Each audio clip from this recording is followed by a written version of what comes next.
जय श्री कृष्णा दोस्तों, आपका स्वागत है भारतीय पूजन यूट्यूब चैनल पर। आज हम आपको निधिवन के 10 ऐसे रहस्य बताने जा रहे हैं जिन्हें सुनकर आप चौंक जाएंगे। वृंदावन में निधिवन नाम से एक जगह है जहां पर श्री कृष्ण जी का प्राचीन मंदिर है। इस मंदिर और वन के बारे में कई तरह की जनश्रुति प्रचलित है। कहते हैं कि यहाँ पर श्री कृष्ण भगवान हर रोज आते हैं और रात में रासलीला करने के बाद यहीं पर ही शयन करते हैं और सुबह होते ही चले जाते हैं। आइए जानते हैं इन बातों का रहस्य। निधिवन के मंदिर में शयन आरती करने के बाद सभी श्रद्धालुओं को बाहर निकालकर मंदिर और निधिवन क्षेत्र को करीब 10 तालों से बंद कर दिया जाता है। ताला बंद करने के पहले मंदिर में भगवान के लिए नीम की दातून, पान का पीड़ा, लड्डू और श्रृंगार का सामान रख दिया जाता है। रात में यहाँ पर कोई नहीं आता है, लेकिन सुबह फिर भी आश्चर्य की बात है कि तालों में बंद मंदिर को जब सुबह खोला जाता है तो पान चबाया हुआ, दातुन की हुई और लड्डू खाया हुआ और श्रृंगार का सामान बिखरा हुआ मिलता है।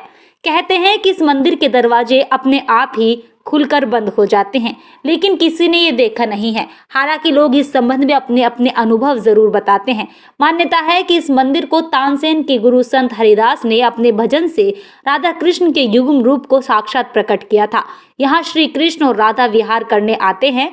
यहीं पर स्वामी जी की समाधि भी बनी हुई है। रात को यहाँ पर कोई नहीं जाता है। कहते हैं कि जिसने भी यहाँ पर रात को रुककर इस रहस्य को जानने का प्रयास किया वह सुबह बेसुध और आनंदित सा मिलता है।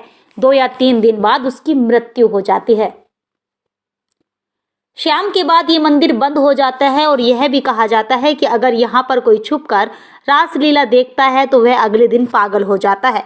रात में यहाँ कोई भी नहीं रुकता। स्थानीय लोगों के अनुसार ऐसा बरसों से होता आ रहा है। यह भी माना जाता है कि इस मंदिर में भगवान श्री कृष्ण स्वयं रोज रात को खुद शयन करने आते हैं। उनके सोने के लिए मंदिर के पुजारी रोज पलंग लगाते हैं, जिस पर साफ सुथरी गद्दी और बिस्तर के ऊपर चादर बिछाते हैं। पान का बीड़ा, लड्डू और दातुन के साथ ही श्रृंगार का सामान भी रख दिया जाता है। सबसे आश्चर्य की बात यह है कि यहाँ पर प्रतिदिन माखन मिश्री का प्रसाद चढ़ाया जाता है और जो बच जाता है उसे मंदिर में ही रख दिया जाता है। लेकिन सुबह जब वह प्रसाद समाप्त हो जाता है, आखिर कौन खा जाता है यह प्रसाद? जनश्रुति है कि प्रतिदिन मंदिर के अंदर स्थित रंग महल में राधा कृष्ण का पलंग लगाते हैं। पूरा रंग महल सजा दिया जाता है। मंदिर के दरवाजे बंद कर दिए जाते हैं और राधा जी के लिए श्रृंगार का सामान रख दिया जाता है।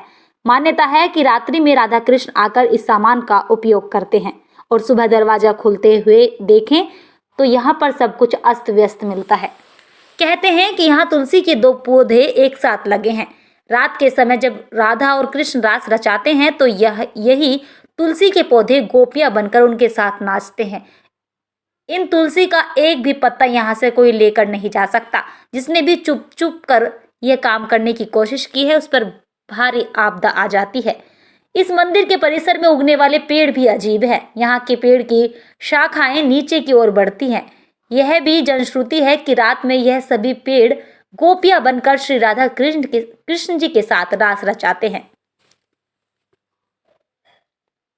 आज भी श्रद्ध पूर्णम पर निधिवन में विशेष रासलीला होती है, लेकिन इसे कोई देख नहीं सकता, बस महसूस कर सकते हैं। कहते हैं कि निधिवन के आलिंगन वृद्ध पेड़ दरअसल यही रासरत गोपी कृष्ण है, जो प्रातः होते ही पेड़ बन जाते हैं और रात्रि के नीरव में रास करने लगते हैं। यहाँ के आसपास के अधिकतर घरों में खिड़कियां नहीं हैं और जिनके घरों में खिड़कियां हैं उन्हें भी बंद करा दिया जाता है, क्योंकि शाम की आरती के बाद खिड़कियों से कोई गलती से भी मंदिर की दिशा में ना देख ले, अन्यथा वो अंधा हो जाता है।